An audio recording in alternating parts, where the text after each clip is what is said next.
de règles encore. Et donc on va vous présenter deux combattants qui sont habillés, équipés comme des hoplites. Les hoplites, ce sont les guerriers grecs.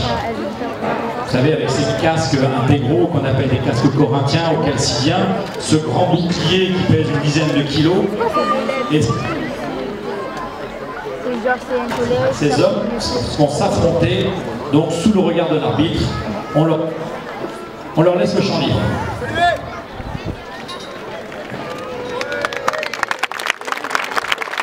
Et vous savez. Regarde.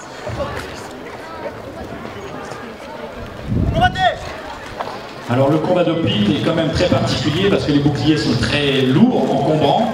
Et là on combat avec la lance. Mais à l'époque on pouvait combattre aussi beaucoup avec les javelines.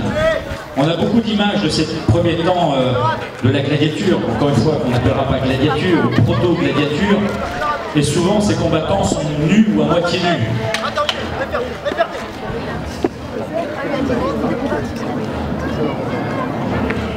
Voilà, on les replace.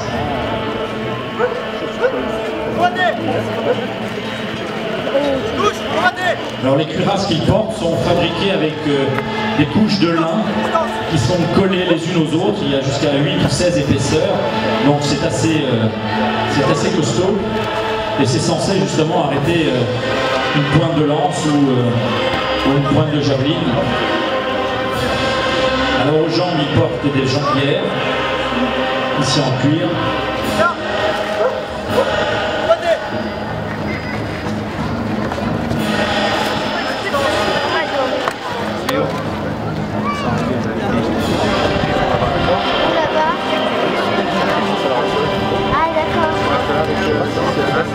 Alors c'est quand même assez difficile hein, parce qu'il faut chercher les endroits qui sont à découvert, les jambes, les bras, le cou.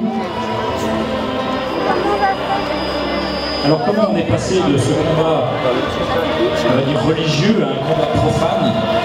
Et bien justement ces hommes cherchaient à se distinguer et il était de plus en plus difficile de les séparer avant que le premier sang ne coule. Les combats devenaient plus agressifs. Il fallait absolument que l'on gagne. Donc on a eu du mal à les séparer.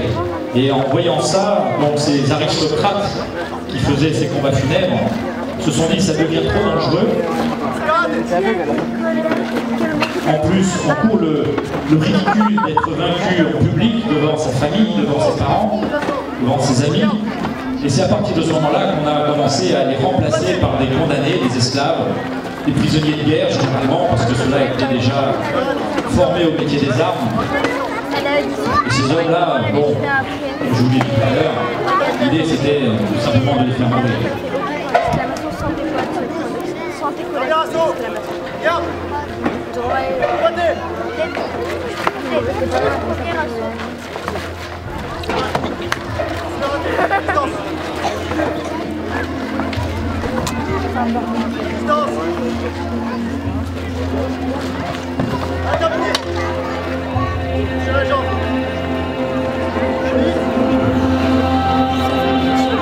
Le combat est terminé.